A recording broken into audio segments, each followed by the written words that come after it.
we have to start. We are running a bit late, and as you know, there is a presentation at 6:30 today, and we have to be careful with the time. Hopefully there will be time also for some discussion. It is a pleasure for me to welcome Joan Busquets back at the Architectural Association. Joan is a very old friend of the school. Since the 70s, at least, has been visiting the school since almost the very beginning of the graduate school, participating in many of our activities, conference debates. Not very long ago, in May 99, Juan was here for a symposium organized by the graduate school on globalization and world cities. Juan is an architect planner, was one of the founders of the Laboratorio de Urbanismo in Barcelona, that I'm sure many of you are familiar with the work of the Laboratorio. Was the head of planning of the city of Barcelona for most of the 80s, and was an absolutely central figure in the preparation of the Olympic Games in Barcelona, a leading figure in the many achievements of the city of Barcelona over that period. Also, as a designer and practitioner, Juan has been involved over many years in architectural and urban projects all over Europe, and in recent years in South America as well. As a designer, policymaker, and a very important academic, I think Juan has, throughout the 80s and 90s, contributed greatly to the rethinking of planning, urban planning, and in particular the relationship between questions of planning and architecture, architectural project, and urban projects. And I think it is very much as a continuation of that preoccupation that already appears in some of the early writings of Juan, that he has become, in recent years, very much involved with the subject of the large-scale intervention in large cities, the large-scale project, the large-scale design. And that, in fact, is the subject of the presentation today, in which Juan will explore the value of these large-scale interventions. And that is also the subject of a workshop that we are running, the Unit 10 of Diploma School, and the Carlos Villanueva brand, that's here, and Housing and Urbanism in the Graduate School. We'll be running a workshop with the presence of Juan, a 2 weeks workshop exactly on the subject of big sites for big cities. So, Juan.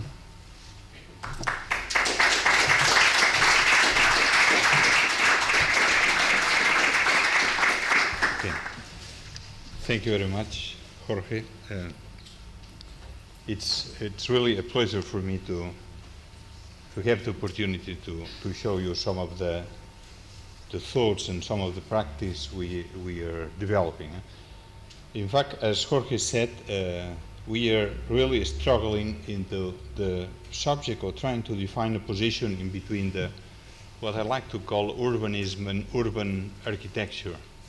As you will see in my explanation, I'm not going to make a big difference between the two. I really feel that, as you can see, and many of you have also that experience, I feel that architects, in fact, they should be trained also building buildings, but also architects, for me, is one of the few professionals which are able to do other role, that is the role of also building cities. And the city making, in fact, is a very complex subject, and is a subject that needs also the contribution of other disciplines. But as I'm going to state today in this lecture, I think the architect has a specific role, and then I'm going to stress that point. And I feel that is important today when we are, of course, because of the date, we cannot avoid to think about what is the new venture, what is the new situation of the urbanism, of the urban architecture in the new century. This is I think all disciplines are doing this exercise. But I think for us perhaps it's even more important than in any other disciplines, because in fact the paradigms of the 20th century, they seems no longer relevant. I think this is a quite contradictory situation, because we see that there are many experiences that we can learn from the 20th century, but we feel, at least I feel, my generation feel, that this is not the things that we can apply over again. But at the same time that we have this type of failure, at the same time we can see that the city and the projects based on it, they have much presence than ever before. I mean, yesterday we were just walking and moving throughout London, and then you can see how important are the new projects and the new urbanism in London. It's crazy. And if you go to Berlin or Lyon or Paris or Barcelona or Lisbon, and I hope also in the future in North America, you can see that the cities are transforming, are changing, but also we need new ideas. That's the reason I feel it's so intriguing, so interesting, to try to define or to clarify our position and to try to find new approaches. I'm sure, and I know that this school has been always very eager and very smart in this line. That's the reason I'm so interested many years ago, but still now to follow what AA is producing in that field. In fact, I'm very interested, and that's the subject of my lecture today, in the condition of projects, design project in urbanism. Because many times we feel that the condition of project is something that relies only on engineering, also only on architecture. Let's say, when we know this morning, we discussed also in the studio, they say, well, when we know a program, then let's call an engineer or an architect to build that bridge or to build that house. But at the same time, we know, and that's, I think, is the project condition of the urbanism, that we need to think in some way into the new, what I could call the vision of the city in the future. That is what I call the project condition. And for that today, I can come up to the conclusion that urbanism today is dealing with the urban fragments mainly, and we are used to that, to understand the city and to work with the city by pieces. But at the same time, urbanism is dealing with the city as a whole. When you see the projects and the plans that they are developing in Berlin or in Barcelona, I'm going to show that in Barcelona, you can see that there is an idea of rethinking the overall city in a way that is, I don't care if that is a plan, is a project, is a series of plans or project. I don't care about the words, but it's thinking the city in a long term, and that is one being forever planning about. And the planning of the changing, the turn of the century, from the 19th century to the 20th century, when planning was founded in this country and then repeated elsewhere, when the planning was founded, they were this type of long-term visions. I'm going to refer to that because I feel it's very important. Just to give you, and that's what I'm going to develop, and for that, even in the idea of the fragment of the idea of the city as a whole, I feel is very useful the intermediate scale. I feel for architects it's very useful that we approach from that. I call intermediate scale because it's something that relies to different scales. I think that should be an obligation. We have to force ourselves that when we are doing one piece of the city, let's have a look bigger. When we do one building, let's have a look bigger. When we do a scheme, let's have a look smaller. And that by doing this exercise, I'm pretty sure that our projects are better, are improving a lot. Not just saying, well, my scale, I've been called to make a 1 to 500 scheme, that's it. No, I think we have to be forced to do this exercise, what I'm going to call a trans-scale exercise. I feel more comfortable on that than just thinking in a cascade system, where someone take a decision and from the top you move down, or the other way around, to say, well, from the ground you move up. I think it's better sometimes at any scale we are called to work, let's move up and down. I think that is very helpful. The second subject is, I think I'm very interested in the idea how we can match together theory and practice. I feel urban architecture and also urbanism is this discipline which needs theory, but this theory is committed with practice. Even when we are discussing in the studio, I mean, we can design things that probably never will be developed, but we have to think about the concepts and about the means that those concepts can be developed. I think this is our obligation. I know that perhaps other people can disagree in that position, but I feel that our discipline, our job, is a job committed with reality. Of course, we can be utopists, we can be idealistic, but in any case, those designs can go through. We are not just designers for the sake of designer. This is another discipline. And then because of that, I feel it's so important the theory, because of the practice. If we don't have the commitment with the practice, perhaps theory could be less important, but because of that, we have to lift it up the level of discussion. Otherwise, what happens is that our cities, and we can see in the exercise at the AA, our cities, they are always built by very practical schemes that they have almost no theory. And in fact, we are responsible that this lack of theory. And in the end, the citizens pay the bill, because when there is a bad city, all we are complaining, but the problem is that there is a lack of theory. And we know that today the theory is not a dogma, is not a general theory that can be applied everywhere.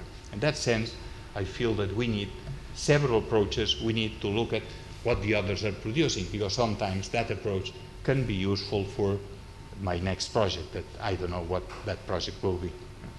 The other way, we have to be prepared to change the scale, to be prepared to use different approaches, different theories.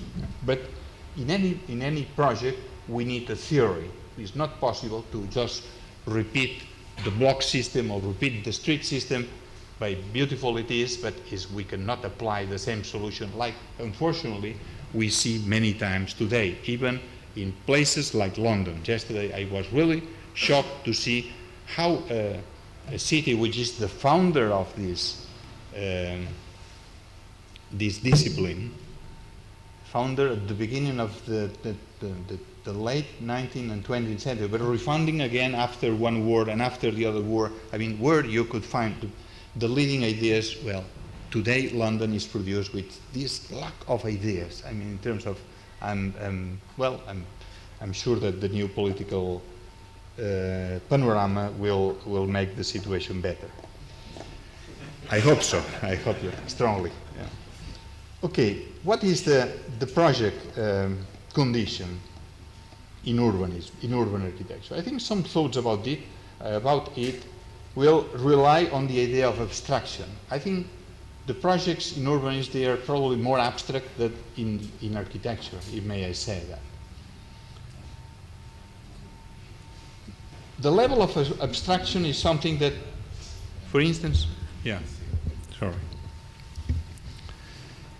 For instance, the abstraction, I think it's how we can explain abstraction in urbanism. I think all we can agree on that.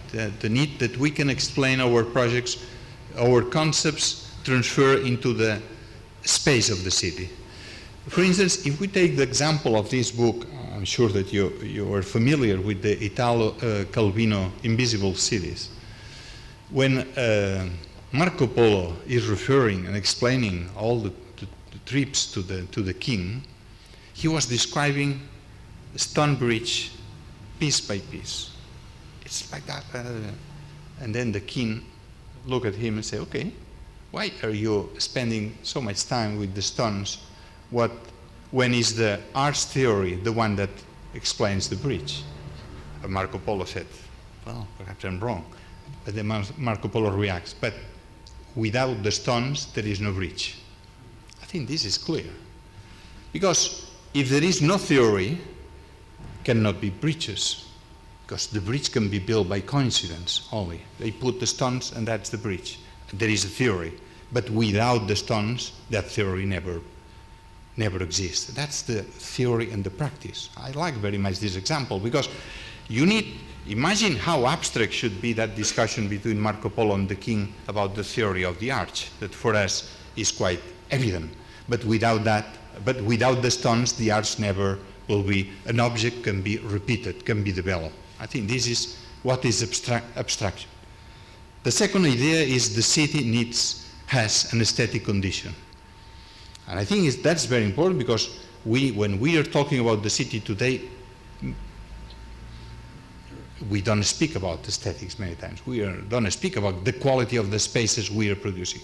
But the citizens are complaining, saying, well, that city is boring, we don't like that. And then there are some opportunistic that say, okay, let's go to 19th century because that city was beautiful, and then the new urbanism make a success of that. But this is not the way. I mean, we have to produce our aesthetics. And our aesthetics means, in the case of the urbanism, something in between the social condition and the artistic dimension. I think that's the difficult job that we have, because at the same time, our work is developed within the production process, but at the same time has an artistic condition. That's the difficulty, how we can be abstract and artistic at the same time. I mean, this is not easy with the way that our projects or our briefings are asking to do. The third condition is the redistributive condition of the city. Sometimes we are forgetting that, but we know that planning was based because of the social betterment. We cannot complain modern planning because that was the revolution to make the housing better for everybody.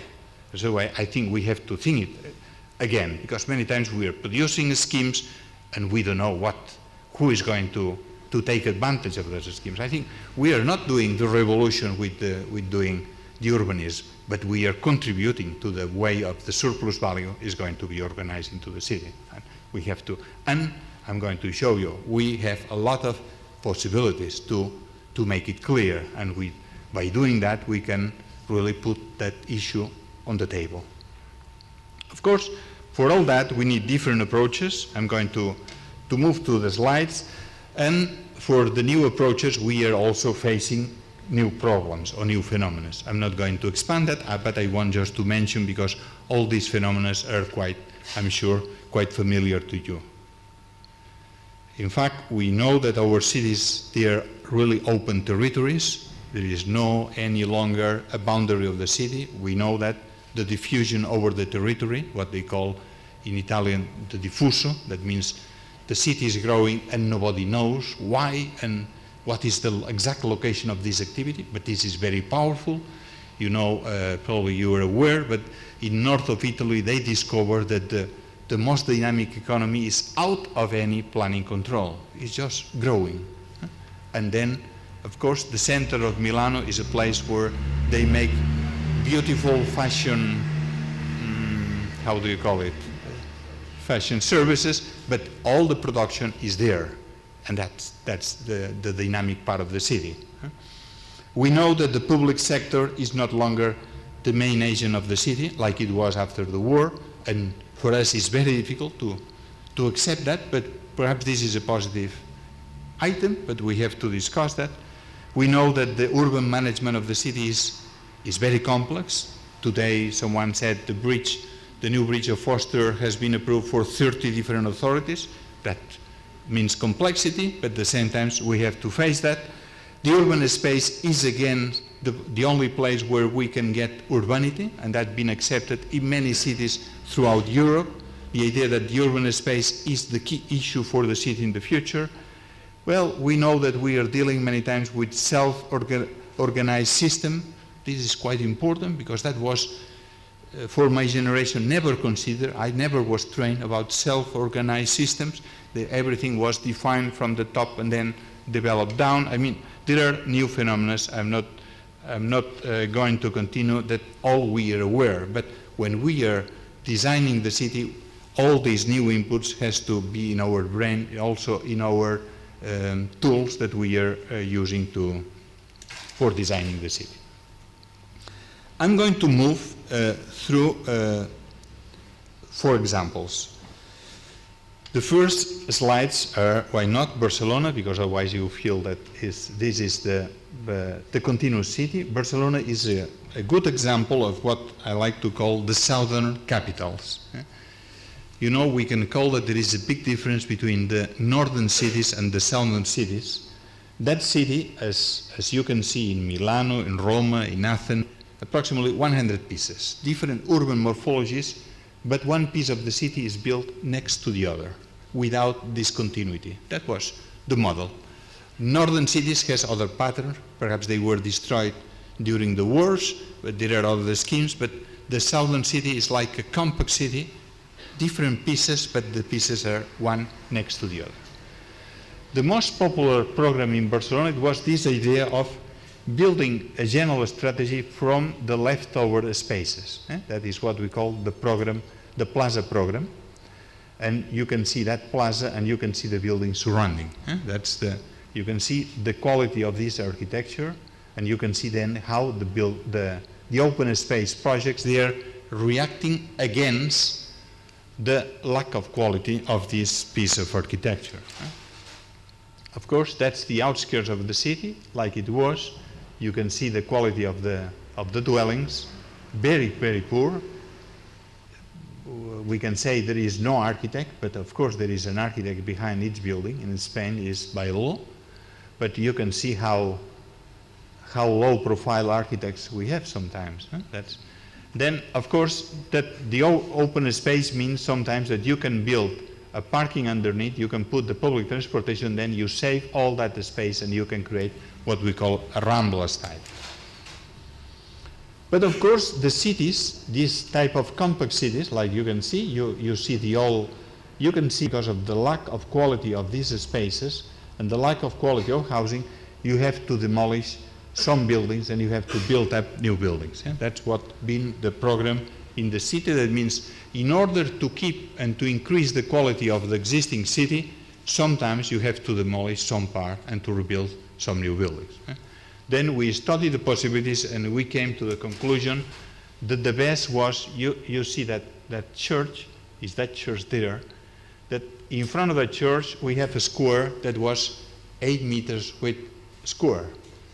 When you have a walled city, a space 8 meters could be called a plaza, but today is not a plaza any longer. We need for a plaza a certain dimension. Then the best to rehabilitate the area, it was to make the right choices, to move that population to empty lofts or empty dwellings nearby and to demolish the block. And then by then you got a bigger plaza and that creates a sort of new air for the area. When we are discussing these issues, they are always very difficult in a city that you demolish buildings. But sometimes, I have friends visiting Barcelona, what a beautiful place. These narrow streets, they are very beautiful. But then we start talking about, are we going to live in that place? Answer, no. Then means that that place is not a place that we can keep like it is. I mean, this is very serious in a way that all we like, the places we like, not because we are going to live in all places we are designing, but the first question, the first exercise sometimes is that the architect can accept to live in the house where he designed it. And sometimes, I mean, then we can realize the type of urban production we are doing. That's the strategy, is what the strategy based on the empty leftover spaces to produce the quality of around 200 projects spread all over the city. That's what we call the gardens and the plaza program. But of course, any city, and that's for instance the exercise that you can do in Berlin or in London, any city we discover that in the case of Barcelona we have, that was the situation, we have a great pressure of the traffic crossing the city, and at the same time we have the pressure of all offices, they like to stay right in the center. That's Paseo de Gracia, and that's the Rambla. All offices like to sit there. That means that then offices can pay more than dwellings. That means that eventually the city center will be dead during the weekends. It will be like a city in London. But at the same time, any city has a lot of empty spaces that when you consider, because of the railway years or all industries, derelict land, then we discovered that the city got those potentials. Then we said, and that's, I think it's important in terms of the theoretical approach, we said, if we put all these spots all together, the low, that's the working class, and this is the industrial side with working class population too.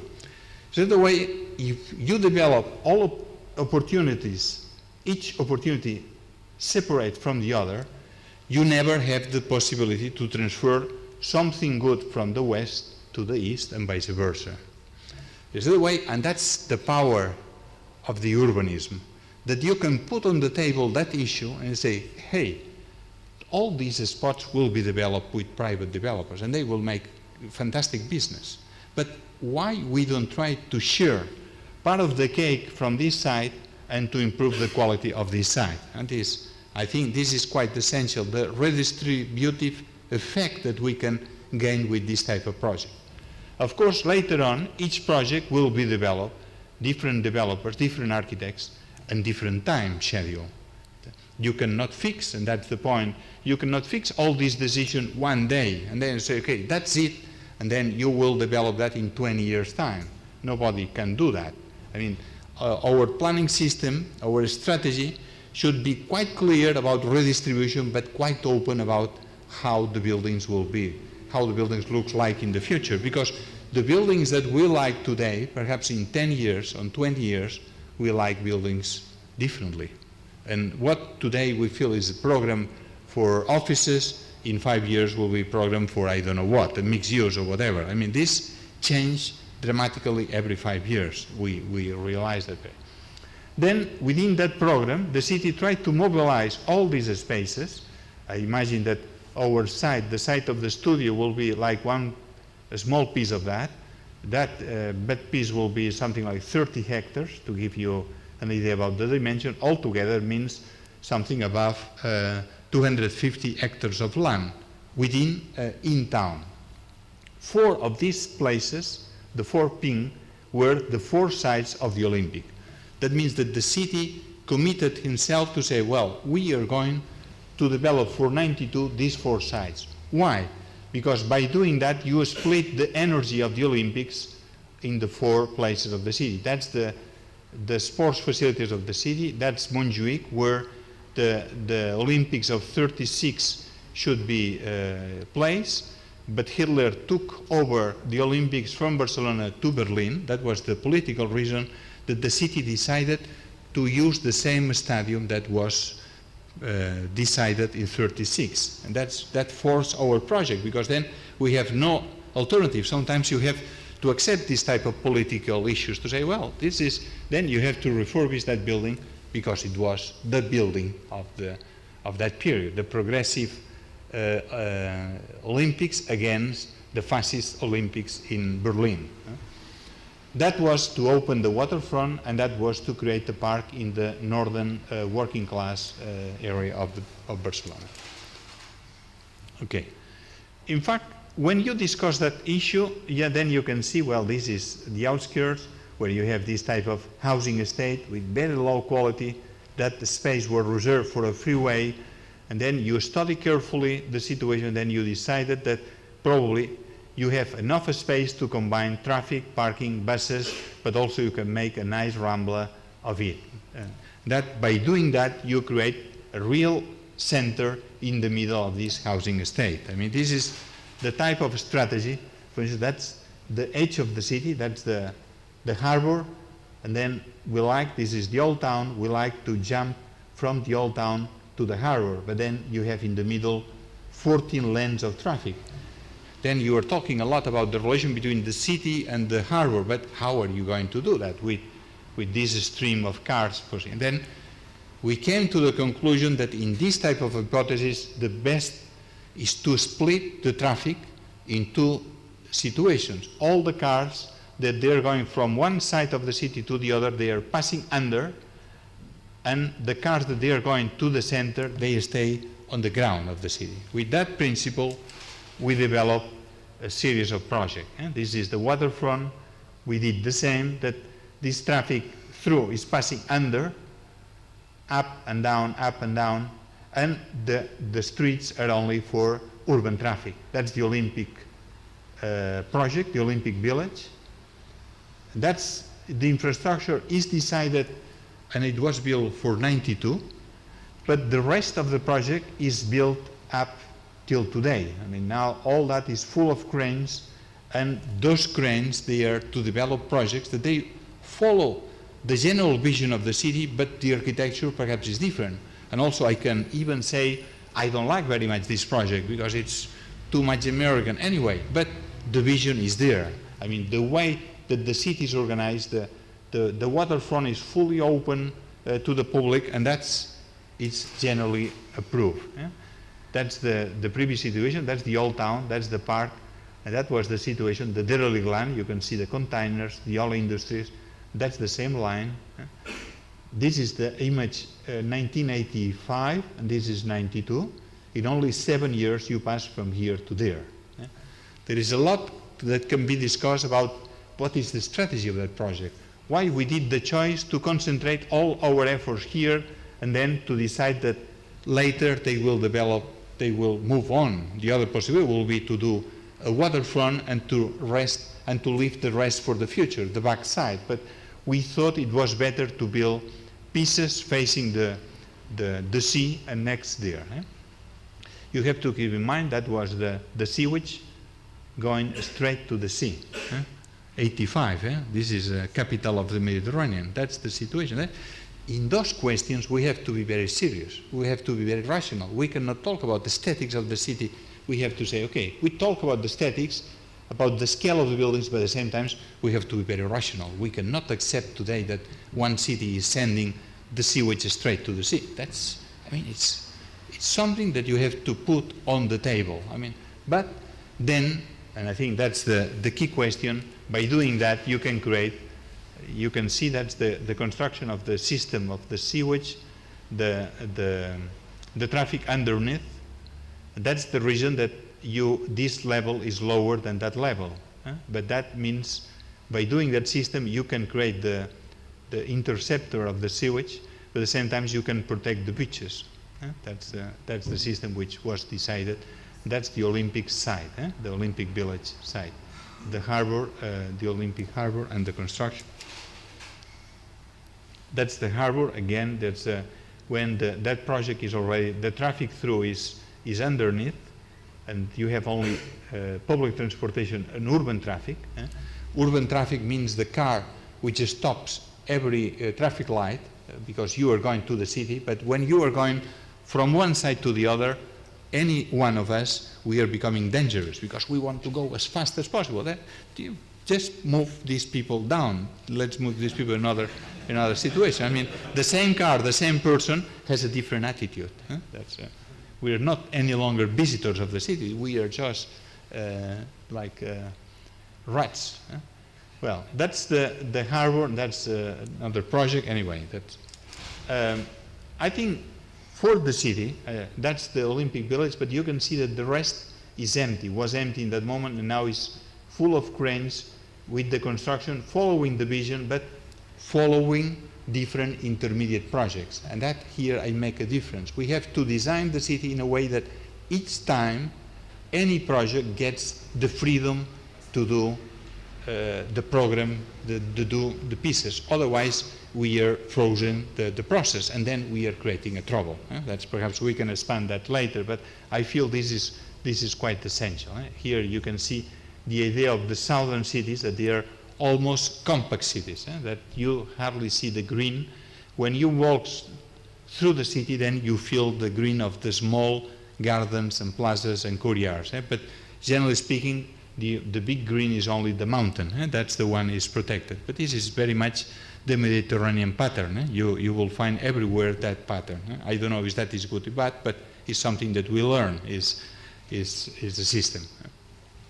Then, the case of Barcelona will be like a growing in terms of a scale, and by doing that first program about the empty spaces, we were later able to make a rethinking of the city, of the vision of the city throughout these spaces, this derelict land that we converted in what we call that program, new centralities.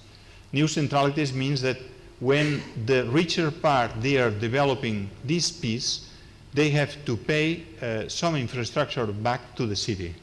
And that's the system. We discussed that today about the 106. And I think what is important, that was also always my contribution to the city, to say what we evaluate in money should be built into the city.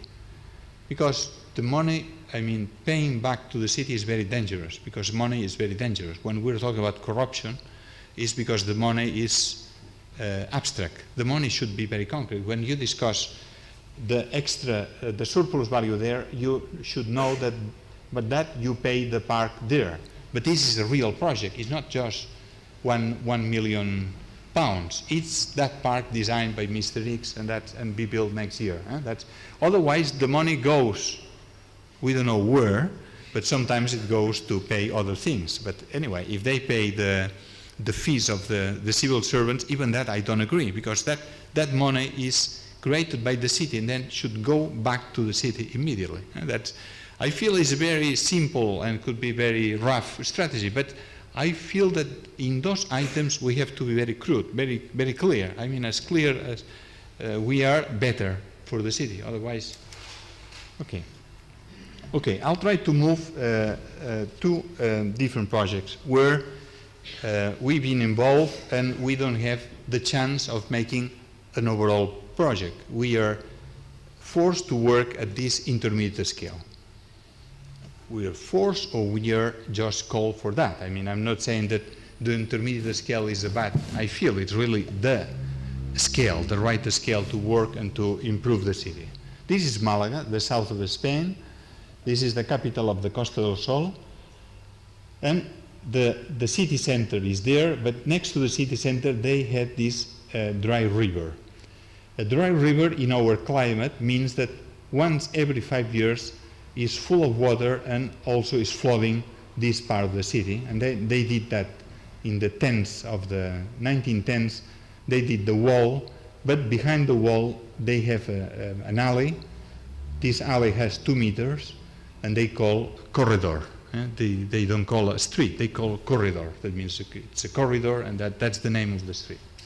Of course, in a place that can be flooding once every 5 years, no one likes to live, and that means that it's a place for drug dealers and these type of things. The city wants to solve the problem of flooding, and then they start to increase, to raise the level of the wall to have that space safe. And then they call a competition to try to find what would be the best solution for that. We start talking with the engineers and trying to understand the problem of the water. I'm going to speak very much in favor of the intermediate scale. Means also, not only in terms of a scale, means also taking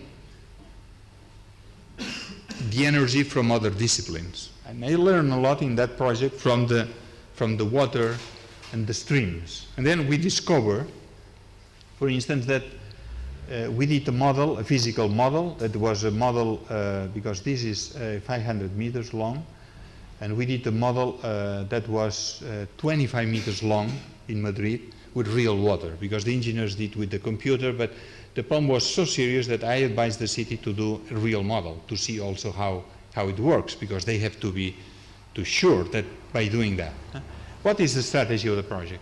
We discovered that the water, as probably you know, but I was not so sure about that. If you make the canal of the water in a continuous geometry, the water got better speed, faster, and by doing that you can reduce the section.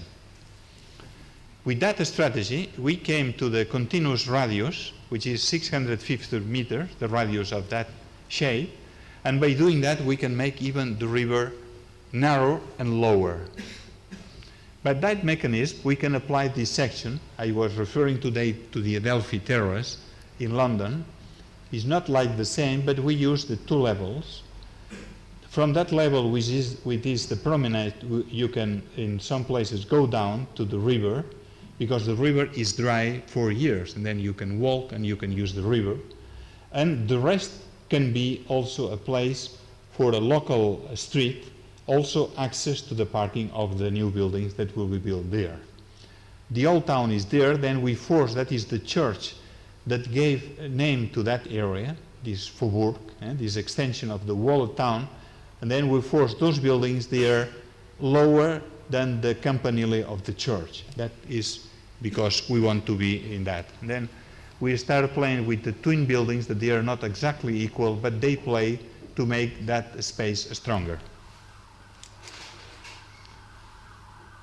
That's the situation. Then by putting the buildings backwards, then you have the same height, the pergola, the wall and the pergola, than the height of the building. That will be the space empty in the middle and the church.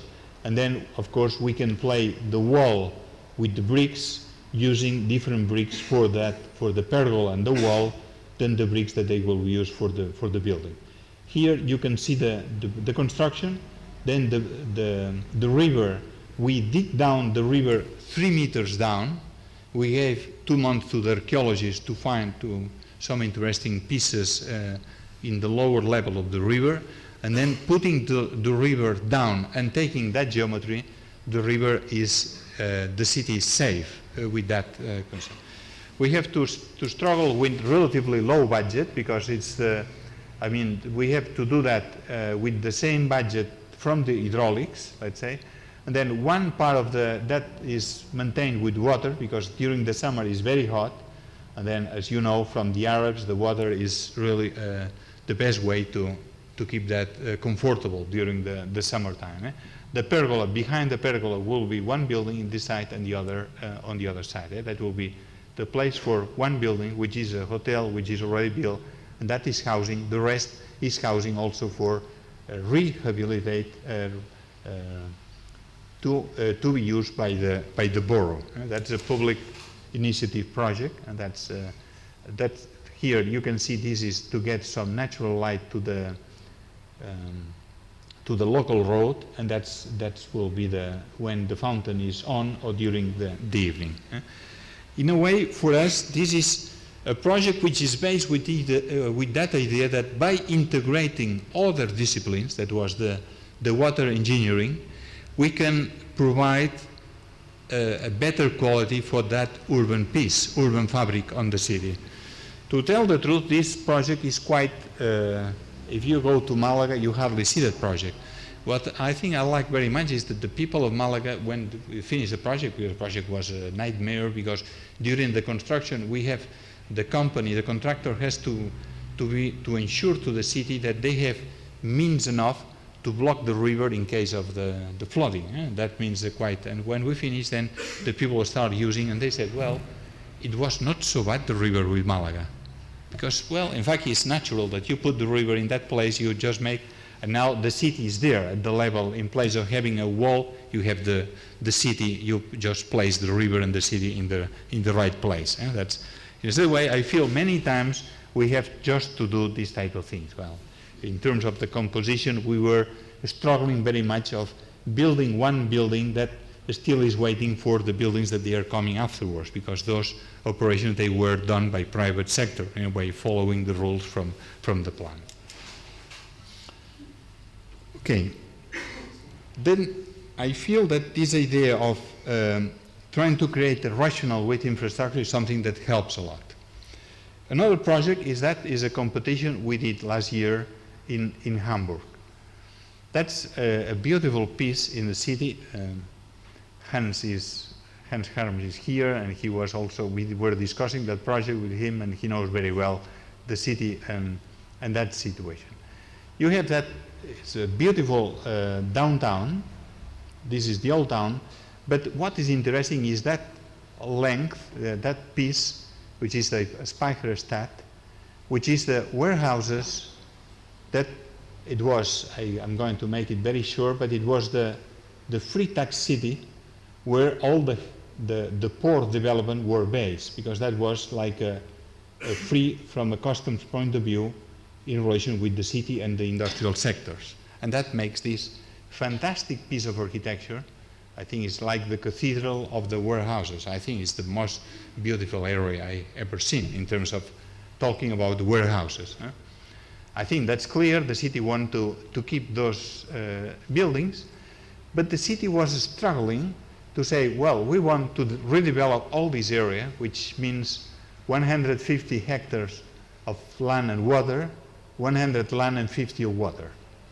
You can see the geometry is very bizarre. If you want to understand that, it relates very much with the movement of the water and the way, the different phasing that the port was using those spaces. The funny thing is that then we started studying that with the information of the city. Then you discovered that the city center, that beautiful piece that was walled until mid-19th century, with this Speicherstadt, and then you can consider that that piece belongs to the river, or that piece is the last piece missing of the center of the city. And that was our hypothesis, that in a certain way, that is not the project that the city is going to continue. I think they make a mistake, but anyway, sometimes they can do that. They are thinking that that part can be connected to the existing city through the Speicherstadt. And our hypothesis, the hypothesis I'm going to develop to you, is the hypothesis that still you can consider that the ring can go until the river. And eventually, you can imagine that this line can be closed off, making a circle. That's a hypothesis.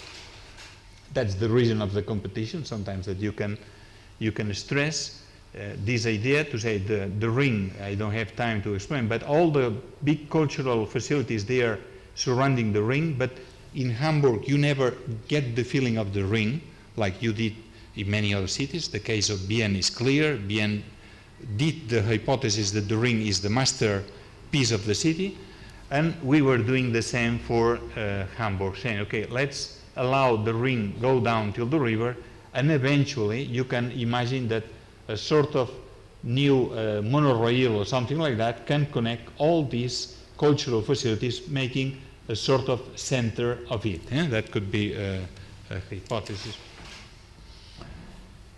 Then, if you do that, you can save the Speicherstadt of the tension of giving access to this new development through the Speicherstadt and creating that the formal urban access will be through and from the ring, where you have the central station, where you have the main connections to the rest of the city. That will be the system. We are proposing to allow the ring going down to that point, and then to imagine that all these spaces can be connected back to the Speicherstadt, but in a more normal way, as the buildings are demanding.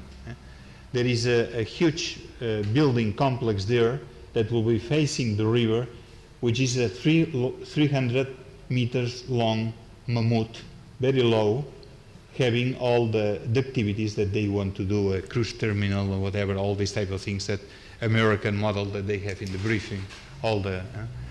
In Hamburg, it's quite essential the protection of the flooding. That was the reason that all the land should be lifted up to make it dry from, in case of flooding. I'm not going to expand that too much. This is the marvelous piece. You can see the power of these buildings. This is extraordinary, all this piece of the land. And then we were really thinking that all these developments should be connected back to the Speicherstadt scale, not the style, of course, but you can see those buildings that they were designed like a typological approach that you can use either for housing, for offices.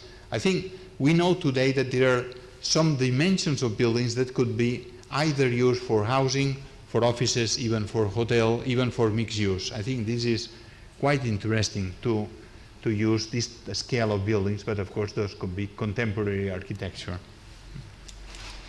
There are some pieces like this one, which is the edge of, which is a fantastic building that could be really refurbished with more density, but anyway.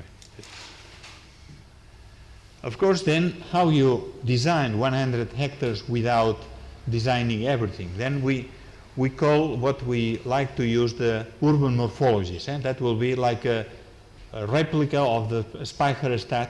That's the buildings that we are proposing connected to the back to the historical part. We define 10 different urban morphologies in a way that within that complex you can call one or the other. That will be a system. I think it was a safe system. And then we put a lot of attention in some of the crossings. That's the ring like it is.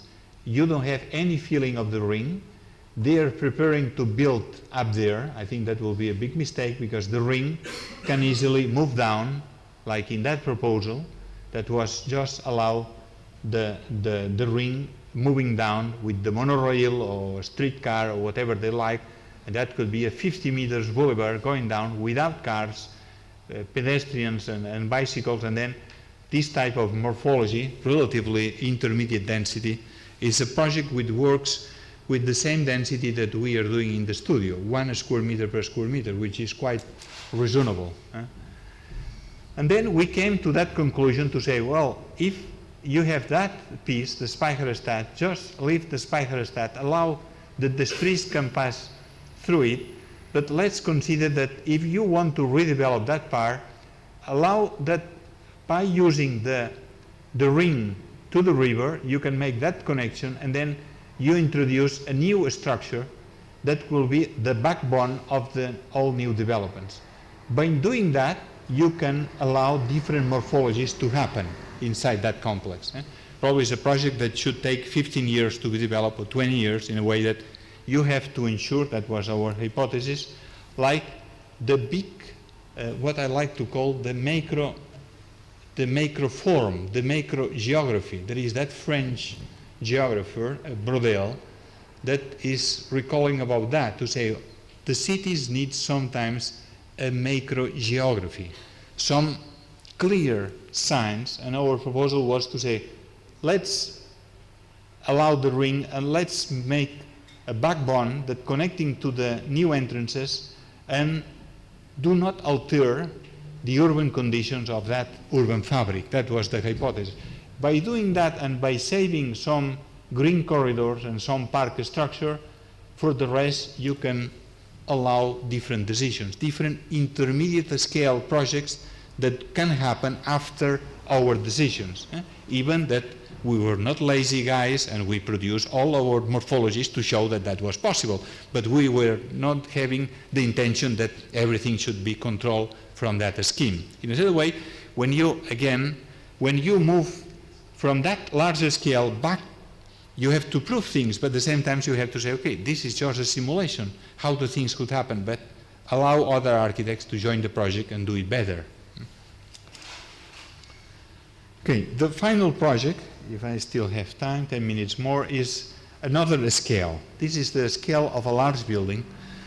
I like just to mention that sometimes we are confusing about the scale and the dimension. I mean, one large building could be high in terms of a scale in a complex. That's our situation. This is the Chiado in Lisbon. We had the opportunity to build up the last building with Álvaro Siza, that was the designer of the overall scheme. In that case, we were in another condition. We were followers of the urban scheme from another architect. I like to do this exercise too, because I think we have to learn also how the others are imposing you some rules or suggesting some rules. I think that's the site. I think if you know a little bit Lisbon, they took advantage of the earthquake of the 1755, when the city has already 250,000 inhabitants. It was even bigger than London in that moment. It was a huge capital. It was the metropolis of a large colonies. Well, it was a fantastic city, but the city was growing without scheme, without a vision. And they took advantage of the earthquake. The personage there, they were 3 architects, and the leader, the best known personage, is Marquès de Pombal. He been ambassador in London and Vienna, and he knew quite well the way of dealing with capitals. And he came back and he saw the destruction of the earthquake and said, okay, I'm the chief in command of that. I'm going to solve that problem. And he called 3 architects, 2 from Central Europe and 1 third Portuguese, Carlos Mardel. And they did a fantastic scheme. They built up a capital city by a very simple rules. That's the Baixa. They make that grid, and they fix the way of building. It's very interesting because if you, I'm sure you know, or you've been in Lisbon, but Lisbon is a city that until 20 years ago, it was building following Carlos Martel rules, even that they were not aware of that, but they were following. It was a system so flexible, so clear, that they were just going on. Postmodernism appear, and then they start to do some stupid things. Anyway, and that was the place of the fire. And Álvaro Siza did a very interesting, I think a very interesting strategy that said, well, they were 6 blocks. They said, we can rebuild, with 6 blocks you can make a new piece of the city. But he decided that the city should follow the same urban morphology. The blocks should be rebuilt like they were. That was, if you want, is a controversial position.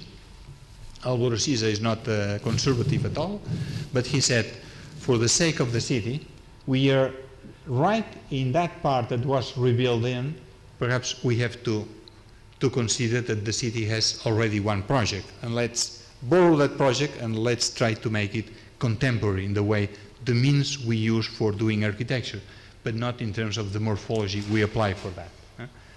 And then, of course, we study that carefully. That's the block. It's a very long block.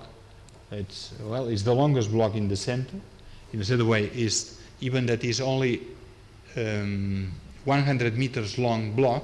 It's gigantic because of the scale of the city. In a certain way, the scale is huge in place when the building is relatively reasonable. If we go to the outskirts of Lisbon, it will be a normal building, but there is critical. But then we discover that besides the Mardel scheme, Marquês de Pombal, in 19th century, that building, we discovered that there were 3 different projects in that building. They were overlapping. At the beginning, it was a monastery. Later, it was a project for a basilica that never been developed. And then the 3rd project was the department stores. But the department stores follow the scheme of Pombal, but late 19th century, they make some bigger gates, doors, and some bigger windows to make that building more Beaux-Arts, more French-oriented. That was and then we decided, and those things are artificial, and they are French, and they are not authentic. But then you have a situation where then we have to study how the building was built, and it's quite interesting how the building. You see, that was the cells of the monastery that we try and we did. We kept like they were, of course, refurbishing. There is one floor missing because it was made of wood, but the building stays in quite relatively good shape.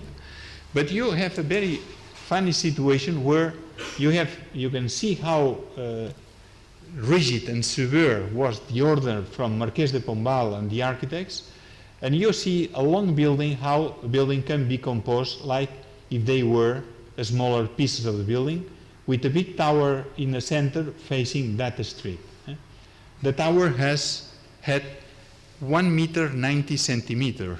That's the depth of the tower. It's impressive. And then that was a private paid project, and then the developer said, okay, Mr. Busquets, Mr. Siza, if you want 60 centimeters wall, it's really a wall. No, but no, the wall should be rebuilt, should stay like it was. We were considering that ruin like a listed building because we thought that was essential. The other idea, this is the building. The building is having a gap from the lower street because there is the mountain, and the Baixa is there, that's the Chiado, 13 meters denivellation. What is important to increase the quality and the urbanity of the Baixa is to relate the subway to the Baixa. That's the reason that under that building you have a big gate where the escalators of the subway are emerging. That's the situation of the building. This is that's the tower, that's the smaller tower, that's the big tower. This is almost 2 meters thick. And then of course we developed the project, and then when we started the construction, Lisbon is an earthquake, is a seismic regulation, in a way that then engineers discovered that the tower cannot stand. because of the fire got something like 3,000 degrees, and that was impossible because the stone was disaggregated. Then we tried to rearrange the project to find a strategy to keep the walls in a certain way. Then we discovered, and that was a fantastic achievement, that we can use these walls for putting all the air system. The building works in a system of semi-natural circulation system, and then the walls are empty but only with air, and then we make two walls of 30 centimeters, and the center is used for the air transmission. That's the model to show how the building could be. You see the new facades, the French windows are out, and then you can see the denivellation. This is the old cells of the monks. That's the delivery made inside the building, and then we use here you can see the tower, and then is a sort of sandwich with the small shops, the hotel at the top, and the others, they are different type of shops and services. Well, here you can see that from down here you can have the subway exit down there, and you can use the building to reach the upper part, and this is the hotel, and this upper floor is open to everybody. There are some restaurants nearby, but those tables are open. This is the internal design, the interior design that we count with Soto de Moura as an interior architect. And that's the space. You can see the depth of the tower, and the connections are from one part of the building is made of bridges. That's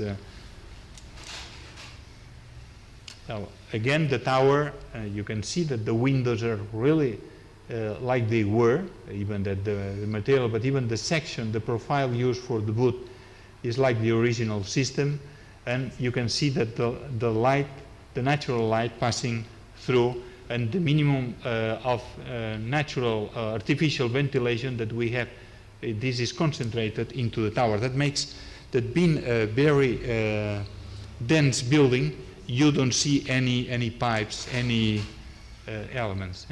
Only some new windows being introduced, a screw into the walls, and all these elements are made of the old stone and new stone. When the pieces of the stone, even that they are sometimes a little bit broken, we keep them on, and the others are made brand new. That's the way that being a big building, it looks like pieces. That was the way that Mardel were doing those compositions. That's the building like it looks like now. That's the situation. Probably this is not yet finished, and the building is quite well restored. You can see some of the windows of the upper. The hotel takes the two upper levels, and have entrance from this side of that will be finished, addressing the tower to the St. George, which is the other hill on the other side, and that's the street facing that space. And that will be the idea. We hope very much that this project, which, as I said, is in terms of scale is big, but we try mainly to follow the morphology, the urban morphology that was there after the reconstruction done by the Marquès de Pombal. We hope very much that this building, because of the entity, is helping a lot to the nearby area, and will produce a sort of synergy to the Baixa, which in fact is in a very poor shape right now. Can I have the lights on? In fact, just to summarize, I think that sometimes, and that's the idea I was trying to express at the beginning, we are forced to work in different scales. And I think probably you have the same experience, but I feel that this is an interesting exercise. In place of thinking that architects are trained for the larger scale or the smaller scale, that is better that, as far as we can, that we move throughout the scales. That doesn't mean that any one of us will be skilled to do a chair and to do a city. It's not like that. But this exercise helps a lot to avoid the gap the gaps in between disciplines, in between programs. I think that's very important. The other idea is that I feel that our contribution is to bring into the city and to the fragments of the city the ideas how the city can be built or the city can be rebuilt.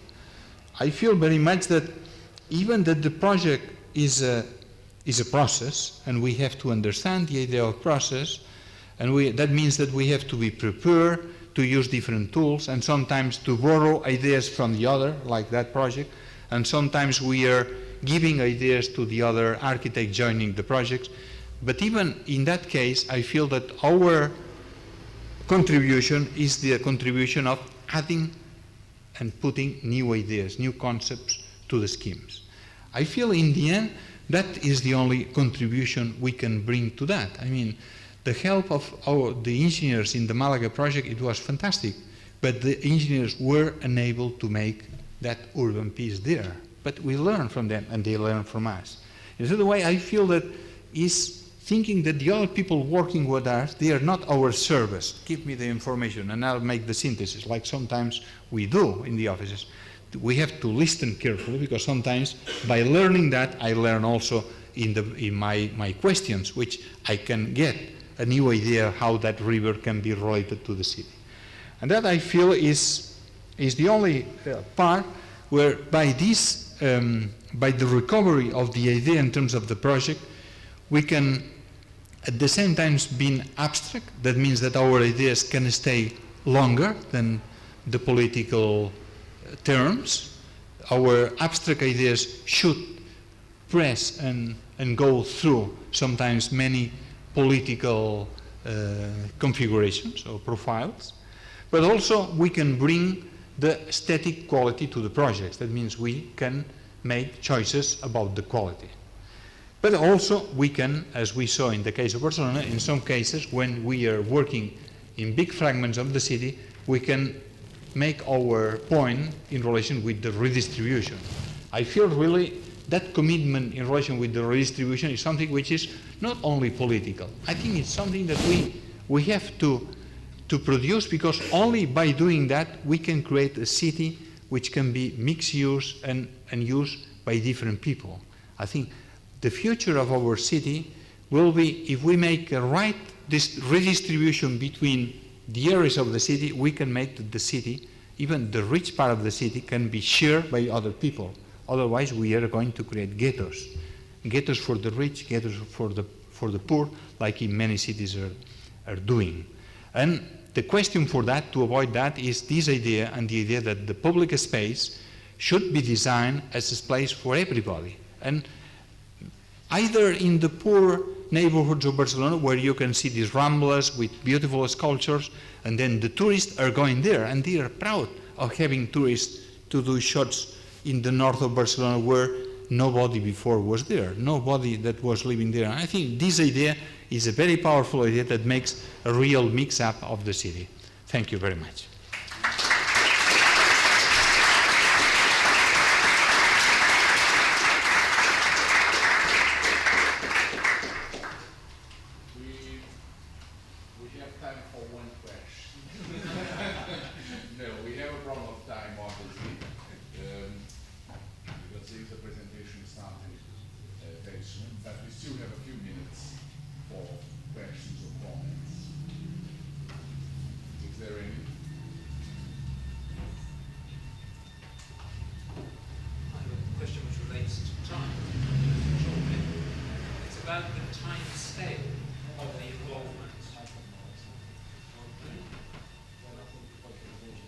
Can you hear at the back?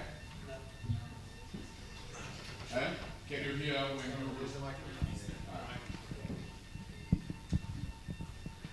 I have a question which relates to time, and it's about the time scale of the involvement of the architect and the way in which the architect can be engaged. When you were working in Barcelona, you were employed by the city, and it was quite a long time plan. And the way that you work, as much as possible, I can see, is a very long time scale, and it's about a sensitive sort of engagement. And this process of putting in place some of the pieces of the strategy, but not saying this is the project, we must do this, and it's finished. Now, do you find that that's increasingly difficult, that the architect can be in a position to work? I mean, in the London case, it's extremely difficult. The destruction of the idea of civic development, the long time scale, the responsibility of the city for that, means that each project becomes simply driven by the economic forces of that production of the project. And there is no time to do this sort of long. Are you finding that increasingly outside the context of Barcelona? In most of your projects, you seem to have managed to find a situation where you could make that longer commitment. No, I think this is a very important point, because, in fact, I think perhaps there are two possible answers to your question. I mean, it's from one side, we need, at the larger scale of the city, we need to back our ideas into certain rationale that can be moving on, even that the team is not there. That's the case of Barcelona. I mean, those things were so rational that they are moving on. And some of these developments, I can criticize them today because I'm not involved there. I can say, well, I don't like this building. But anyway, it's moving on. And then for this type of strategy, when we are working at that role, I think we have to put all our energy on a basic decisions of the city.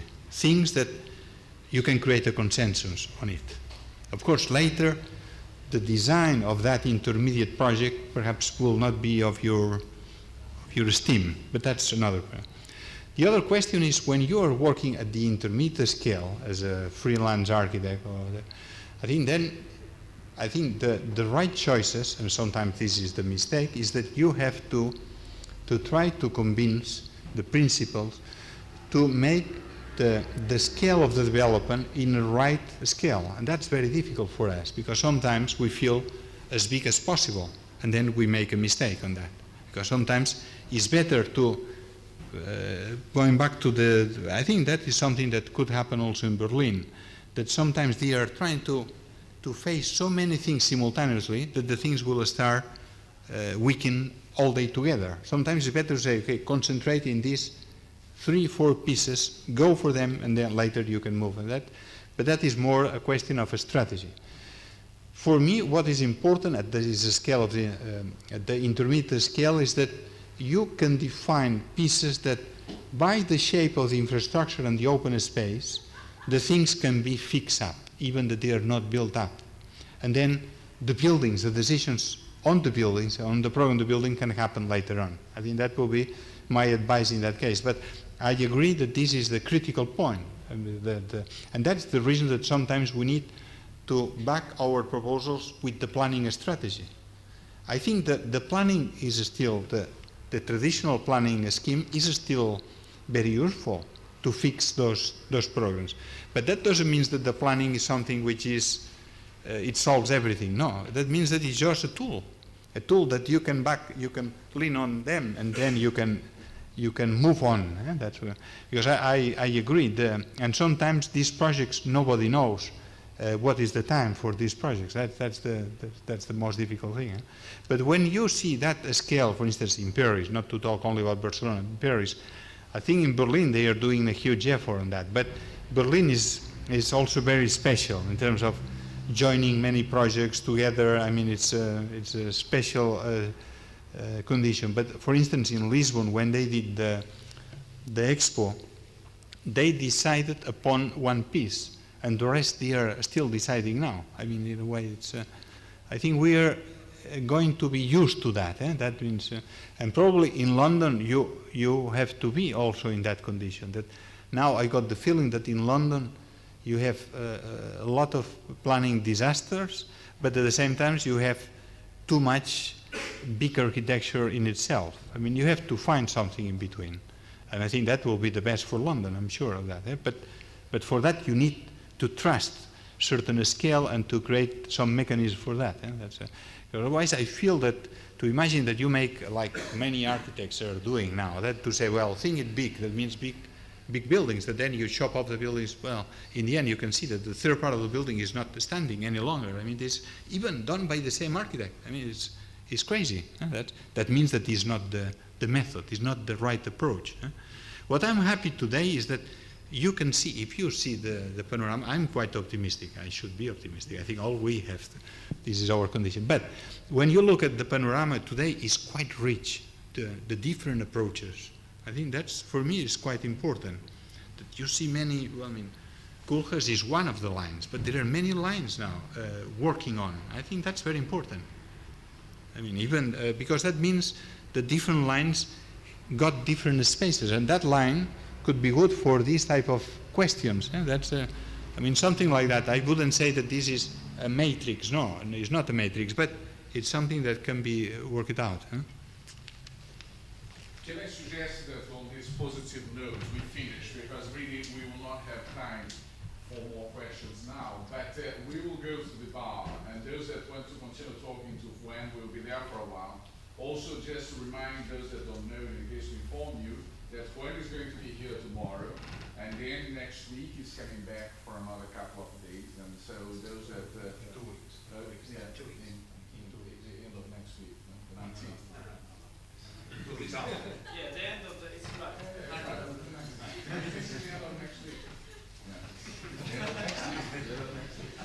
And so those that really would like to discuss with Gwen some of the things, you are most welcome to do now or tomorrow, and certainly at the end of next week. Okay?